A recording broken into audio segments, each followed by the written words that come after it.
There, again, what we talked about are the various factors such as seropositivity, elevated acute phase reactants, which predict the course of rheumatoid arthritis.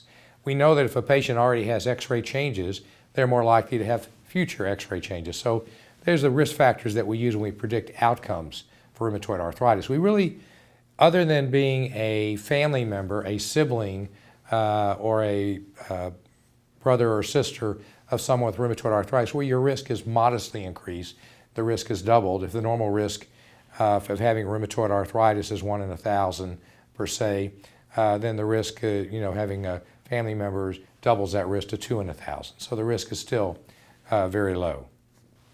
In the old days, 30, 40 years ago, rheumatoid arthritis was diagnosed by primary care physicians and managed by primary care physicians. It's now far too complicated, and these patients are generally under the care of a rheumatologist unless they're in an area of the country that's underserved. Many of our rural areas of this country, or places like Wyoming and so forth, North Dakota, have very few rheumatologists, and the PCP will have to manage the patient the best they can.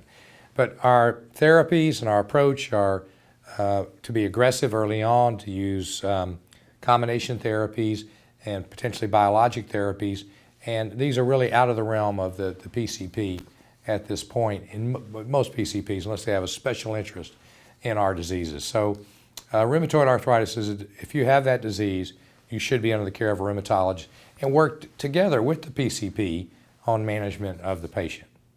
Rheumatoid arthritis, we believe, affects about 2 to 3 million people in North America, about 1% of the population that we have. It is a disease that has significant burden from a socioeconomic status, and it's improved tremendously, however, with our therapies and our aggressive approach, but many of these patients are unable to work, unable to function in their daily activities, or have limitations. Our therapies to manage the disease are extremely expensive, the biologic therapies, but on the other hand, they're incredibly effective, and it's much more fun to be a rheumatologist now than it used to be. We've basically shifted the cost from hospitalizations, which was the primary driver of cost in the 70s and 80s and 90s, to now the therapies. Rheumatoid arthritis patients are having much less joint surgery, total hip replacements, total knee replacements, hand surgery, but still the cost is up, and the burden to the patient just from inability to be a wage gainer is because of the persistent active inflammation that they might have. There is no question that we have limitations due to cost as far as managing our patients.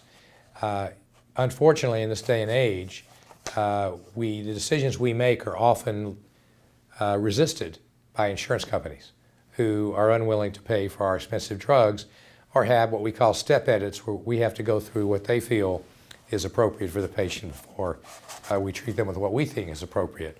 We have a number of patients who are underinsured, cannot afford the copay that they're required to pay for their therapies or for their visits. And so there's no question that cost does play a role.